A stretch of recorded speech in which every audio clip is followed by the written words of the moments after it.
지난주일 14장 12절 말씀이었죠. 기근과 칼과 기근과 전염병으로 멸하시겠다고 하나님께서 분명하게 말씀하셨습니다. 금식하며 기도할지라도, 번제와 소제를 드릴지라도 기도를 듣지 아니하겠고 예배를 받지 아니할 뿐 아니라 칼과 기근과 전염병으로 멸하겠다. 물론 진실되고 하나님이 기뻐하시는 그런 기도가 아니었습니다. 번제와 소제를 드렸지만 정말 신령과 진정으로 드려지는 예배가 아니었습니다. 여러분, 형식적으로 습관적으로 기도하고 예배한다면 무슨 소용이 있겠어요? 그냥 우리가 생각해도 그건 아니잖아요. 그래서 결국 칼과 기근과 전염병으로 멸하신다는 하나님의 말씀하신 그대로 결국 우리가 잘 아는 대로 남유대는 바벨론에 의해서 완전히 성전이 회파되고 무너지고 바벨론 포로로 잡혀가는 저 말씀 그대로 멸망이 임하게 되었습니다. 그렇다면 우리가 해야 될 일은 뭐예요? 칼과 기근과 전염병으로 막아내기 위해서 우리 그리스도인이 해야 될 사명은 정확합니다. 우리가 뭘 할 수 있겠습니까? 하나님이 기뻐하시는 기도, 신령과 진정으로 하나님께서 받으실 만한 그런 참된 예배를 회복해야 된다고 제가 말씀을 드렸습니다. 그럼 이 시대에, 이런 혼란한 시대에 이 시대를 막아내고 이 시대를 영적으로 회복하고 구원해낼 수 있는 사명이 우리에게 있습니다. 기도를 통해서, 오늘 드려지는 예배를 통해서 이 시대를 우리가 하나님의 걸어가신 뜻대로 인도할 수 있는 힘이, 그 사명이 우리에게 있습니다. 저는 이 시대를 회복하고 구원해낼 수 있는 믿음의 사람들이 바로 여러분들이 되시고 그 사명을 감당하는 교회가 우리 몽고메리 제일교회가 되기를 우리 주님의 이름으로 간절히 축원합니다.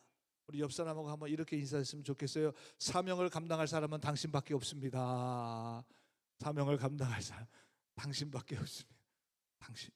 여러분들밖에 없어요. 여러분들이 이 시대의 사명 감당해야 우리가 이 시대의 모든 어려움들을 막아내고 회복하고 치유하고 하나님의 부흥의 역사를 다시 한번 이뤄낼 수 있다.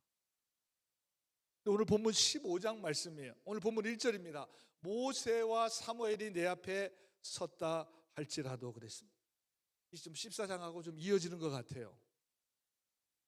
여러분, 모세와 사무엘은 이 구약 성경에서 정말 빼놓을 수 없는 위대한 믿음의 인물입니다.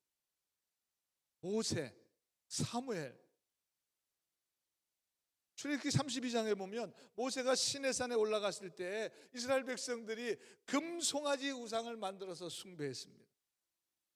그때 하나님이 너무 노하셨어요. 아니, 출애굽을 시켜서 지금 광야를 지나서 하나님이 약속하신 가나안 땅을 갈 수 있도록 하나님께서 지금 모든 마스터 플랜을 가지고 계신데 우상을 숭배하다니 이런 말이 되겠습니까? 그래서 하나님이 너무 진노하셨어요. 그래서 그냥 다 진멸하시겠다고 말씀하셨습니다. 그때 모세가 하나님의 분노를 그치고 뜻을 돌이켜달라고 간절히 기도하게 돼요.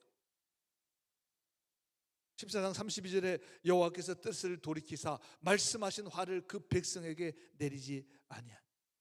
모세가 얼마나 강력하게 기도했는지 32절에 보니까 이제 그들의 죄를 사하시옵소서, 그렇지 아니하시면 원하건대 주께서 기록하신 책에서 제 이름을 지워버려 주옵소서. 정말 목숨을 걸고 영생을 걸고 기도했어요. 나는 지옥불에 떨어져도 좋으니 우리 백성들을 좀 살려달라고. 너무나 간절한 기도잖아요. 너무나 간절한 기도. 여러분, 사무엘도 마찬가지입니다. 사무엘은 어머니 한나의 기도로 태어났고 또 기도로 성전에서 자랐고 그런 기도의 대가였습니다. 사무엘상 7장에 보면 이스라엘 백성들이 우상 숭배했을 때 블레셋의 침멸을 받게 됩니다. 이때 사무엘이 이스라엘을 위해서 기도합니다. 9절에 보니까 이스라엘을 위하여 여호와께 부르짖음에 여호와께서 응답하셨더라. 여러분, 사무엘상 7장에 저 기도의 응답으로 우리가 너무나 잘 아는 에벤 에셀, 하나님께서 여기까지 우리를 도와주셨습니다, 그 고백이 사무엘상 7장에 고백되고 있습니다. 과거의 백성들의 죄를 중보하면서 하나님의 진노를 막아냈던 정말 대단한 하나님의 선지자의 지도자였던 이 모세와 사무엘이 지금 하나님 앞에 선다고 해도 안 된다는 거예요. 그럼 모세와 사무엘이 안 되면 예레미야도 뭐 말할 것도 없잖아요. 예레미야도 지금 이 정도로 유대가 회복 불가능한, 하나님 보시기에 악을 행하고 있습니다. 그러면서 2절에 보니까 죽을 자는 죽음으로 나아가고 칼을 받을 자는 칼로 나아가고 기근을 당할 자는 기근, 포로 될 자는 포로로 나아가라. 3절에 4가지로 벌하겠다고 자세하게 말씀하고 있습니다. 내가 그들을 4가지로 벌하리니 곧 죽이는 칼과 찢는 개와 삼키며 멸하는 공중의 새와 땅의 짐승으로 할 것이다. 너무 잔인한 표현이에요. 메시지 번역에 보니까 세상이 보고 경악할, 실로 끔찍할 광경이 벌어지게 될 것이다. 표현도 너무나 두렵고 정말 경악하고 끔찍할 광경이 실제로 일어나게. 그럼 옛날 전쟁 같은 거 보세요. 고대에 일어났던 막 정말 화면으로 어떻게 보여줄 수가 없죠. 너무나 끔찍했어. 그 정도의 일이 벌어져요. 여러분, 15장까지 이를 악물고 이 하나님의 심판의 메시지를 전했던 예레미야도 서서히 지쳐가요. 오늘 정말 이 예레미야의 너무나 인간적인, 연약한 또 우리의 모습을 우리가 좀 보게 되는데, 아무리 백성들에게 얘기해도 듣지 않습니다. 지금 15장까지 얘기했잖아요. 아무리 얘기해도 듣질 않아요. 오히려 거부당하고 조롱당하고, 고향 아나돗 사람들은 자기를 막 죽이겠다고 지금 난리를 칩니다. 예레미야도 우리와 똑같은 사람입니다. 누구라도 그랬을 것입니다. 심한 우울감과 절망, 두려움과 외로움에 사로잡히게 됐습니다. 우리가 잘 아는 요나 선지자도 하나님의 명령을 거부하고 하나님께서 니느웨로 가라 그랬는데 다시스로 가는 배를 탔잖아요. 선지자임에도 불구하고 하나님의 말씀을 정면으로 거부했습니다. 거기 가기 싫다는 거 아니겠습니까? 거기 가기 두렵다는 거 아니겠습니까? 거기 가봐야 소용없다는 거 아니겠습니까? 정반대 배를 타고 도망갔습니다. 여러분, 그 유명한 엘리야 선지자도 갈멜산에서 바알과 아세라 선지자 850명과의 대결에서, 여러분, 갈멜산에서 그 찬양도 있잖아요. 갈멜산에서 뭐 불이 떨어졌다고, 불을 내려달라고 아주 유명한 성가가 있잖아요.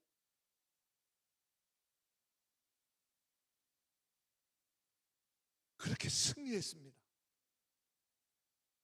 근데 로뎀나무 아래에서 하나님께 죽는 것이 좋겠다고, 하나님 저 좀 빨리 데려가 달라고 기도하지 않았겠습니까?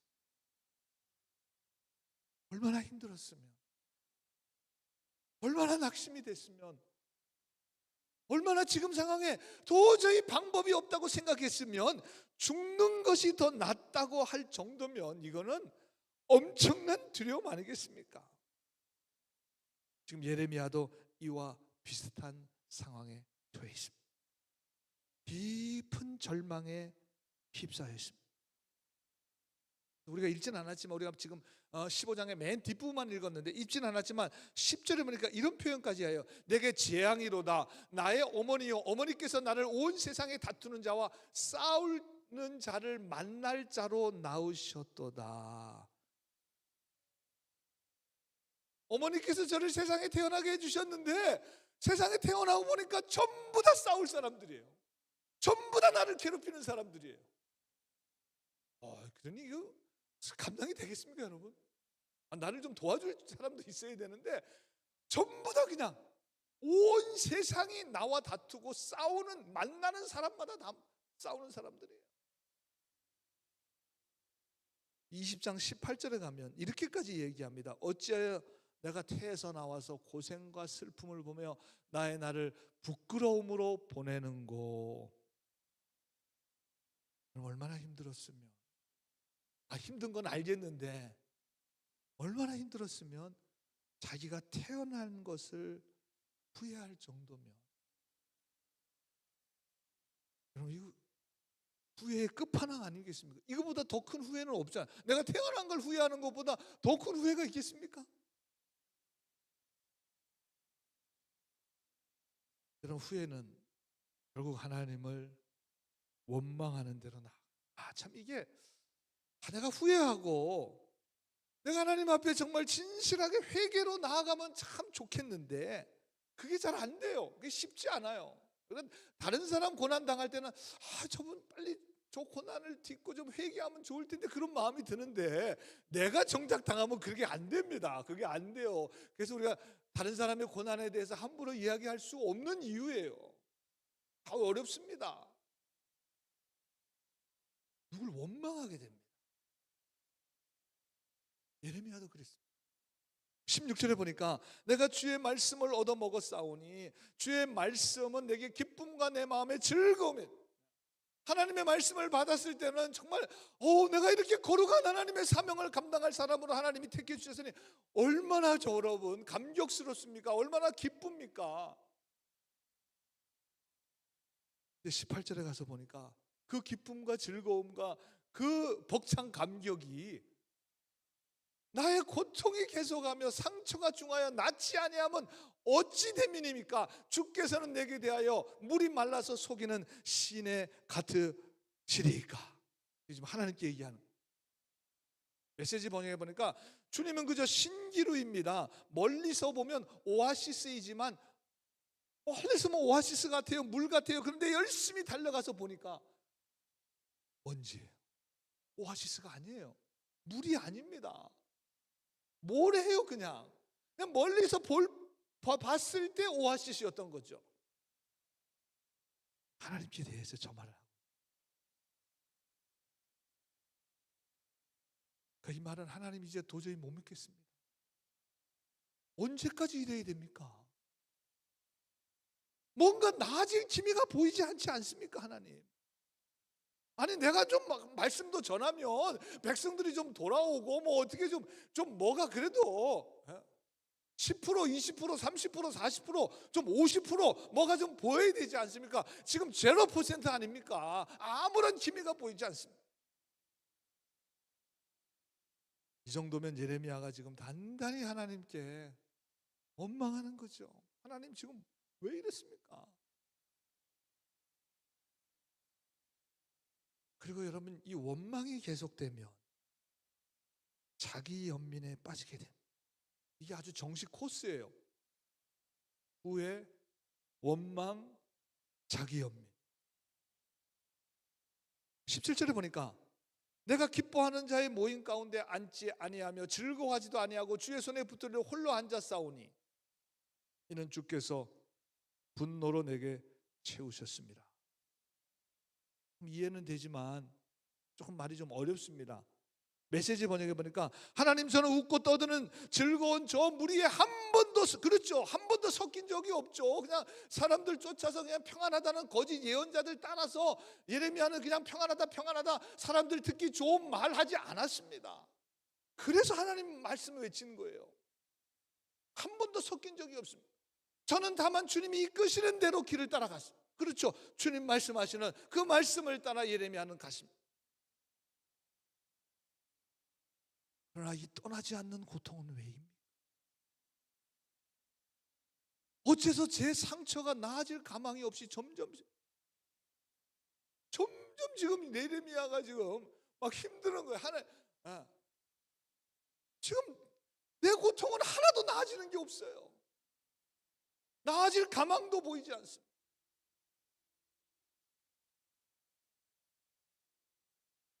왜 저만 그렇습니까? 왜 저만 힘들어야 됩니까? 세상 사람들은 전부 다 행복해 보이는데 왜 저만 이렇게 불행합니까? 왜 저만 이런 고난과 고통과 어려움을 당해나? 예레미야의 너무나 인간적인 모습이에요. 너무나 인간적인 모습.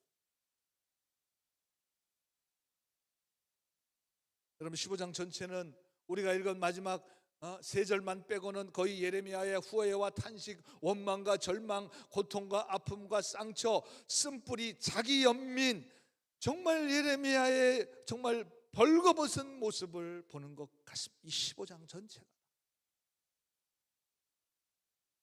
그러나 저 모습이 예레미야만의 모습이 아니라 우리의 모습은 아닌가?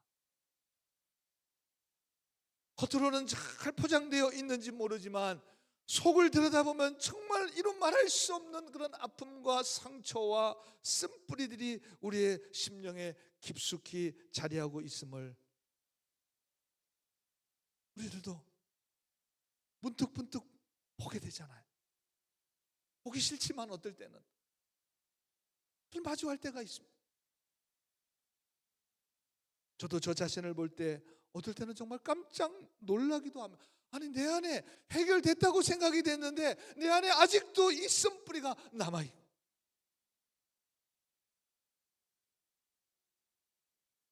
하나님께서는 예레미야의 이런 신세 한탄을 다 들어주셔요. 너무나 감사하죠. 너무나 감사해요. 하나님 다 들어주셔요. 그리고 듣고 말씀하십니다. 오늘 우리가 읽은 19절 말씀에 다 들으시고 나서 하나님께서 말씀하십니다. 내가 만일 돌아오면, 지금 그 상태로는 지금 예레미야가 하나님 사명 감당할 수 있겠습니까? 지금 저 상태인데 후회와 원망과 자기 연민에 지금 빠져 있는데 뭘 할 수 있겠어요? 너무나 깊이 빠져 있어요. 다 들으시고 돌아와야 된다. 영어 성경에 보니까 if you repent, 회개해야 된다 그 말 아닙니까? 다른 영어 번역은 if you return, 여러분 하나님께로 돌아가는 게 회개하는 거죠. 회개하는 것입니다. 지금까지 예레미야가 유대 백성들을 향해서, 예루살렘 백성들을 향해서 돌아오라고 계속해서 외쳤습니다. 돌아와야 된다고, 하나님께로 돌아와야 된다고, 회개하고 돌아와야 된다고. 근데 지금 예레미야가 이 말씀을 들어요. 네가 돌아와야 된다. 네가 돌아와야 된다. If you return, if you repent. 예레미야도 깜짝 놀랐을 것 같아요. 지금 유다 백성들 돌아오라고 15장까지 그렇게 외쳤는데 지금 하나님께서 예레미야에게 네가 돌아와야 돼. 네가 돌아와야 돼. 여러분 하나님께 돌아가는 것이 바로 회개입니다.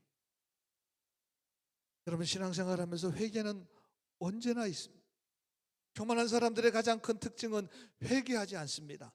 하나님 앞에 겸손한 사람들의 가장 큰 특징은 하나님께서 말씀하실 때 바로 회개하는 것입니다. 바로 회개하는 거예요. 왜냐하면 우리가 잘 모르거든요. 그냥 지나가거든요. 내가 잘못하면 그냥 너무 관대해서 그냥 넘어가거든요. 자주 넘어가거든요.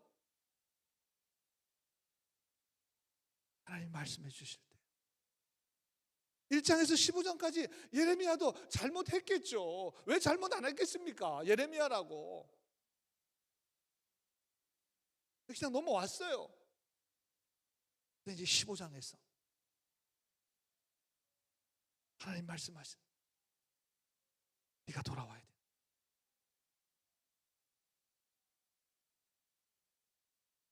여러분 하나님의 음성을 듣고 깨닫고 돌아오는 것이, 그것이 바로 회개입니다.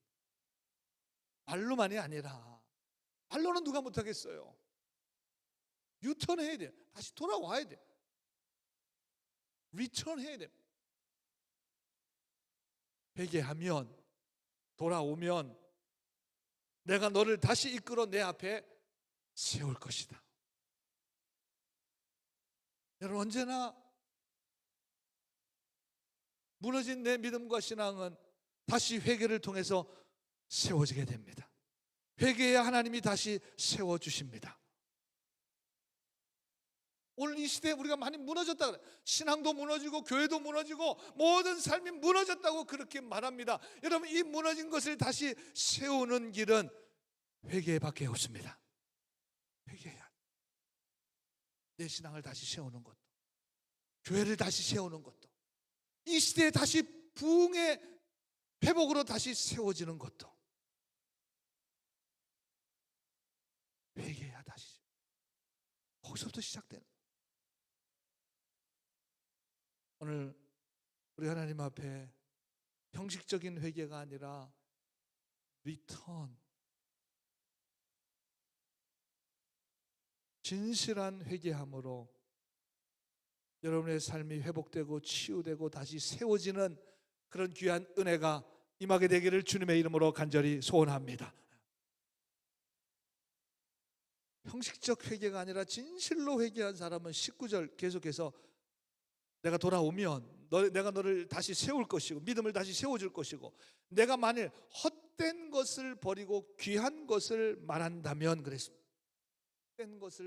헛된 말을 버리고 귀한 것을 말한다면 그 말이겠죠. 메시지 성경에 보니까 내가 천박한 말, 천박한 푸념을 하지 말고 그랬습니다.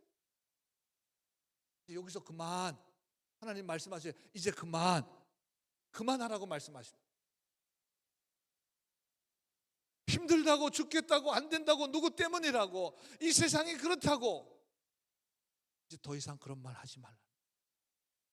하나님 처음엔 다 들어주셔요. 이제 그만하라. 이제 그런 말 하지 말라는 것입니다. 말 그대로 그건 푸념이에요. 푸념. 여러분, 우리가 넋두리라 그러잖아요. 넋두리. 넋두리라는 말을 찾아봤더니 이 넋두리는 무속인들이, 여러분, 무당들이 구슬할 때 하는 말이 넋두리예요. 넋두리. 죽은 이의 넋을 무당이 대신해서 그래서 무당이 귀신 씌우면 막 얘기하잖아요. 막 니네 할머니가 이랬다고 뭐 어쨌다고 하면서 막 얘기하잖아요. 그게 넋두리예요. 그게 넋두리. 이 푸념과 넋두리는 귀신들이 하는 거, 이건 귀신들이 하는 겁니다. 유상숭배입니다. 이단 사이비들이 하는 거예요. 넋두리. 넋을 다른 사람의 넋을 이야기하는 거 아니겠습니까? 여러분, 그러기에 우리 그리스도인들은 절대로 푸념이나 넋두리를 해서는 안 됩니다. 혹시 하고 있었다면 이제 그만. 오늘 하나님 말씀하시냐는 이제 그만. 스탑. 왜? 헛된 거예요. 소용없어요. 아무리 넋두리 한다고 무슨 일은 합니까? 아무 소용없습니다. 그건 오히려 귀신에게 사로잡히는 거예요. 귀신에게 사로잡혀. 그 헛된 것을 버리고 귀한 말을 하라는 거예요. 그럼 귀한 말이 뭐예요? 귀한 말이 믿음의 말을 사용하라는 것입니다. 복음을 이야기하라는 것입니다. 예수 그리스도의 십자가의 능력을 이야기해, 성령의 능력을 이야기하라는 것입니다. 치유와 회복의 언어를 사용하라는 것입니다. 예수 그리스도의 보혈의 능력을 선포하라는 것입니다. 다시 온전케 하시는 그 십자가의 능력, 성령의 능력을 선포하라는 것입니다. 그 말을 하라는 거예요. 이 회개한 자의 언어가, 그래서 회개하면 언어가 달라질 수밖에 없어요. 그전에는 낙심하고 절망하고 푸념하고 넋두리 했는데, 이제 회개하고 하나님께로 돌았으면 믿음의 언어를 하고 하나님의 치유와 회복을 선포하고 하나님의 능력을 선포하고 십자가의 능력을 선포하는 말이 완전히 달라지는, 언어가 달라지는 거예요. 그래서 성령 받았다는 건 무슨 대단한 무슨 능력을 하는 게 아니라 언어가 달라지는 거예요. 그 언어가 믿음의 언어를 통해서 믿음의 역사가 일어나는 것입니다. 19절에 보니까 너는 나의 입이 될 것이다. 그렇죠. 언어가 달라져야 하나님의 입이 되죠. 언어가 달라져야 하나님의 복음을 증거하는, 하나님의 거룩한 사명을 감당하는 사람이 되지 않겠습니까? 하나님께서 예레미야에게 이제 그 언어 그만, 그리고 귀한 내가 너에게 준 믿음의 언어, 소망의 언어를, 하나님의 능력의 언어를 사용하면 너는 나의 다시 입이 될 것이다. 하나님께서 다시 예레미야를 세우셔서 다시 하나님의 말씀을 증거하는 하나님의 사람으로 세워주시겠다는 것입니다. 귀한 말을 하면, 그럼 이거 우리 할 수 있잖아요. 아니, 언어 바꾸는 거 이게 무슨 특별한 무슨 능력이 되는 겁니까? 언어를 바꾸면 하나님이 너의 입이 될 것이다. 그리고 20절에 말씀하셔요. 20절에 내가 너를 이 백성 앞에서 견고한 놋성벽이 되게 해 주실 것이다. 메시지 성경에 보니까 나는 너를 누구도 넘어뜨리지 못할 강철벽, 두꺼운 강철로 만들어진 벽이 되게 할 것이다. 사실은 새로운 말씀이 아닙니다. 이미 하나님께서 예레미야를 부르셨던 예레미야 1장 18절에 똑같은 말씀 주셨어요. 견고한 성읍 쇠기둥 놋성벽이 되게 하셨은즉 내가 너를 그렇게 만들었다고 분명히 1절에 하나님 예레미야를 부르면서 말씀해 주셨습니다. 1장 19절에 그들이 너를 치나 너를 이기지 못하리니 내가 너와 함께하여 너를 구원할, 똑같은 말씀 아닙니까? 오늘 15장 말씀 똑같은 말씀이에요. 사랑하는 여러분, 하나님이 우리와 함께 하십니다. 그리고 그분이 여러분들 한 사람 한 사람을 놋선벽, 강철벽, 두꺼운 강철로 벽을 만들어 주셔서 어떤 공격으로부터 막아낼 수 있도록 해 주십니다. 아무리 공격이 심해도, 아무리 핵폭탄이 떨어진다고 해도 여러분 그것보다 더 강력한 보호막인, 만약에 세계 핵전쟁이 나면 저 어디 콜로라도인가 거기에 지하 뭐 몇천 킬로에 뭐 미국 대통령이 갈 뭐가 있대잖아요. 거기 그 안에 몇 년을 살 수 있는 지하 벙커가 있대잖아요. 그렇게 만들어 놨대잖아요. 여러분 사람도 만들 수 있다면 이 천지 만물을 지으신 하나님께서 놋성벽, 강철벽 충분히 만드실 수 있습니다. 그리고 거기 있으면 절대로 안전하게 될 것입니다. 절대로 뚫지 못할 것입니다. 여러분 그러기에 물론 폭탄이 사라지게 해 주십시오. 물론 그 기도도 필요해요. 사라지는 것도 정말 은혜죠. 없어지는 것도, 고난과 어려움과 시련이 없어지는 것도 큰 은혜입니다. 그러나 여러분 폭탄을 두려워하지 마십시오. 폭탄을 막아낼 놋성벽이 우리에게 있습니다. 여러분 믿으시기 바랍니다. 그렇기 때문에 걱정 염려하지 마시고 불평 원망하지 마시고 자기 연민에 빠지지 마시고 천박한 푸념이나 넋두리의 마음을 빼앗기지 마시고 하나님이 우리의 피난처와 놋성벽이 되어주십니다.